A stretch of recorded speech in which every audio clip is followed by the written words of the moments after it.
Okay, I welcome you all once again. This is my 10th video of design of machine elements, part 1. So now, till now we discussed about heat treatment of steel and different heat treatment of steels methods we discussed. That is normalizing, annealing, tempering, hardening, process hardening, full annealing. Okay, and surface hardening, case hardening. Now we'll discuss about non-ferrous metals. So till now we discussed ferrous metals. So that is tool steels we discussed. Now we will discuss like aluminum, non-ferrous metals, copper, and copper alloys. Okay, phosphorus bronze, and next gunmetal, manganese bronze, aluminum bronze, lead, gunmetal, tin, and other bearing materials. We will discuss about it. So here now in this non-ferrous metals, we will be there. We have already that the non-ferrous metals are those contain metal other than iron is called as non-ferrous metals. We know very well. We studied in materials, material science. So, as their chief constant, okay, the non-ferrous metals are usually employed in industry due to the so many reasons will be there, so many characteristics are there. So what are they? So now we will discuss about that one by one. Ease of fabrication process, why we are going to using in non-ferrous metals. So design is also very easy. So for that purpose only we are discussing all the things. Okay, so ease of fabrication, like what are the fabrication process will be there: casting, rolling, forging, welding, and machining. So these are the 4 process. Next one is that resistance to corrosion. Resistance to corrosion. And next, electrical and thermal conductivity. Electrical and thermal conductivity. So next, weight. So the various non-ferrous metals used for engineering practice, for design practice: aluminum, copper, lead, tin, zinc, nickel, etc. And other alloys. We know that some of the non-ferrous metals we will discuss. So what is that? First thing we will discuss about aluminum. So aluminum, so that the maximum temperature melting point of that aluminum is 658 degrees centigrade. 658 degrees centigrade. So in this one, we can, sorry, this is that what we are going to discussing. So heat treatment of steels we are discussing. So here non-ferrous metals. This is that ferrous metals. Non-ferrous metals now we are discussing. So this in this aluminum we are having that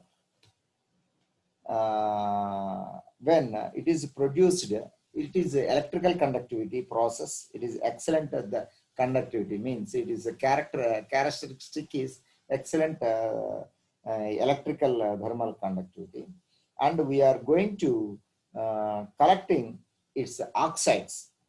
So that is called as alumina, which is prepared from that clay of mineral that is called as bauxite. That is called as bauxite.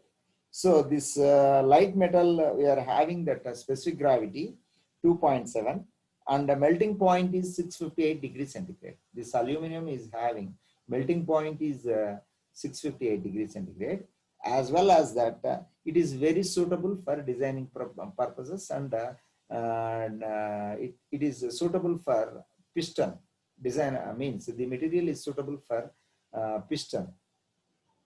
Okay, suitable for to manufacture a piston.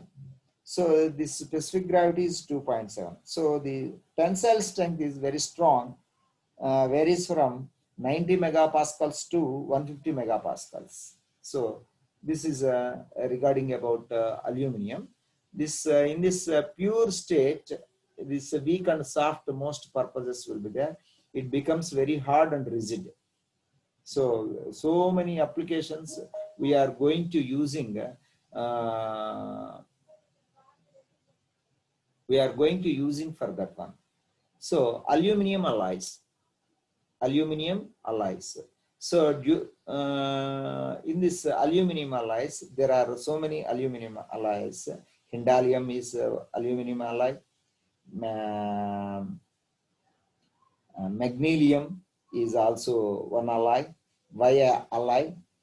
Duralumin is also one alloy. So duralumin is interesting point is it is at rat alloy. So what is that composition of duralumin alloy? So what is that? These are all our aluminum alloys. These are all our aluminum alloys.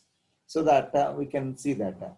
So duralumin, it is important and interesting in that wrought alloy. So how much percentage it will be there for that one is that copper is 3.5 to 4.5% copper will be there. And manganese will be there 0.4 to 0.7%. Okay, magnesium 0.4 to 0.7%. Remainder is aluminum. So how much it will be there? This 4.5 plus 5.2, 5.2 plus 7, 5.9. So total this in duralumin 5.7 is that other non-ferrous metals. Remaining non-ferrous metal is aluminum. So near about 6% remaining 94% is aluminum, and remaining is that dura. So this is called as duralumin. So generally it is tensile strength is see that generally aluminum is that 150 megapascal. After adding these all non-ferrous metals, the strength is going to be increased. How much it is? Near about 400 megapascals. So that is that very good advantages. So this is that. So this worked at a hard condition, we can work up to that 500 degrees centigrade.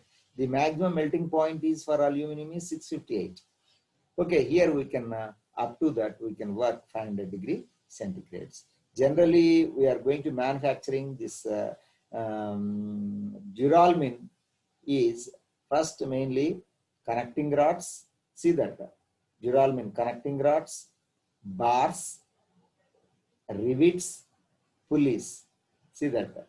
Once again, I am telling that application of this duralumin is first one is that connecting rods, bars, rivets, pulleys. So another one is that Y alloy. What is that Y alloy? Y alloy is it is also called as copper aluminum alloy. So that it is Y alloy. It is increases the strength, very strength, high strength and machinability. Y alloy is high strength and machinability. So that here copper is same thing, same percentage in Y alloy 4.5%. Manganese is 1.7%, means 1.2 to 1.7%. So next silicon, magnesium, iron, including iron 0.6% each. Silicon 0.6, magnesium 0.6%, iron is 0.6%. And the remainder is aluminum. So that how much this percentage calculate? 4.5 plus 1, 1.7, 5.5, 5.5 plus 0.7, 6.2, 6.2 plus 8.2, 8.2, 8.5 plus 1.8. 8.2 plus 1.8. So 1.8 means it is near about 10%. Remaining 90% is that aluminum.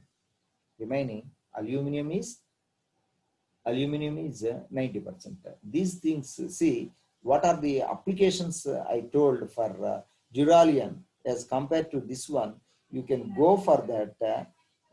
We can use it for aircraft engines, for cylinder heads, pistons. So piston is manufactured by, we are going to, till now we are going to discussing that aluminum, not aluminum. We are going to discussing via alloy. So these are the percentages of that we are going to using. So another one is that magnesium. So magnesium, another one aluminum alloy. Magnesium is, sorry, not magnesium,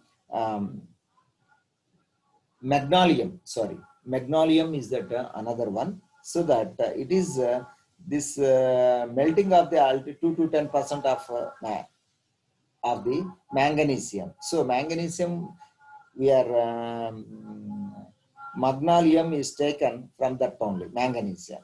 So that we can under that pressure we can make it, we can make this non-ferrous metal up to 200 atmospheres pressure under that. So here that only in magnesium only copper will be there. So 1.75% only we are going to mixing with that. So that is very little applications. So we are going to using for this one is aircraft parts and as well as automobile components. Okay, with this one. So another one more alloy, aluminum alloy, Hindalium. So in the Hindalium, this is aluminum, magnesium, very, very small quantity, chromium and magnesium is very, very small quantities. So we are this Hindalium manufacturing company, Hindustan Aluminium Corporation Limited, Renukot, it is at Uttar Pradesh. So it is 16 gauge and analyzed utensils. Maximum this Hindalium we are going to using, you can see that Hindalium. So household utensils we are going to using for manufacturers.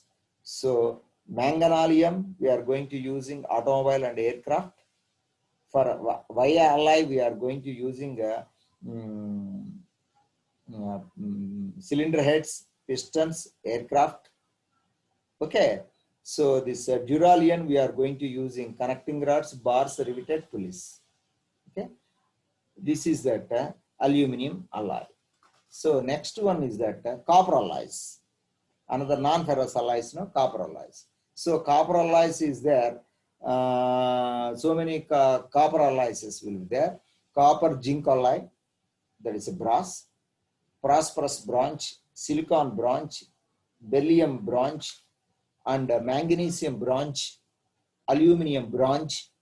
So all these copper alloys. So this in this copper alloys we can see as that one cartridge brass, that is that copper is 70%, zinc is 30%.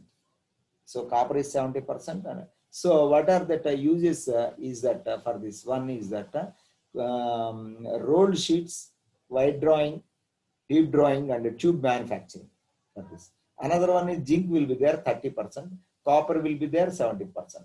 So both we will mix and we will use for this. Yellow brass means Mumtaz metal. So copper is 60, zinc is 40. Copper is 60, zinc. So it is suitable for hard working, rolling and extrusion and stamping purposes we are going to use it. Lead brass. So copper is 62%, 62.5% and 36. And we are going to using for this plates and tubes. So another lead is 1.5 and copper is 36. Okay, zinc is 29, tin. We are going to using, this is called as naval brass, admiralty brass. So it is, we are going to using marine castings. So particularly for marine castings, we are going to using admiralty brass and naval brass. Okay, nickel brass. Another one is that nickel brass. Copper is 60%, zinc is 35%, and nickel is 5%. So for this, we are going to using for walls, whatever we are going to using house and all the things, we are going to using this walls, plumbing fittings, automobile fittings, means writing parts and musical instruments. This is we are going to calling as this is that German silver or nickel silver, German silver or nickel silver. So this is that best examples for this one. Nickel, brass, or we are going to calling as German brass, or we are going to calling as nickel silver. Copper is 60%, and zinc is 35%. Once again, I am reading, and nickel is 5%. So we are going to using for musical instruments, writer parts instruments, okay, plumbing fittings, automobile fittings, okay. All these things we are going to using. So again, copper tin alloys bronze. So generally we are going to using this type of bronzes for musical instruments especially. So wear resistance is very less and wear and tear, and rolled wires, rods, sheets, okay, we can do that.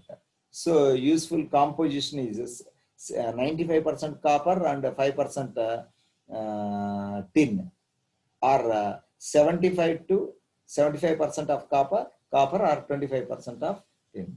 So with this so these things are applications. In this copper tin alloys, again, 3 more classified. Another 5 types of classification is phosphorus bronze, one thing.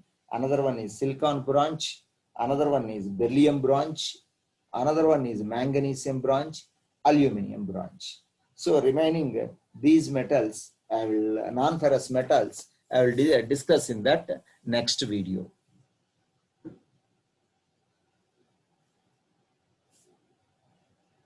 So these are the applications and ferrous and non-ferrous metals. So please follow my videos and listen carefully and get more knowledge.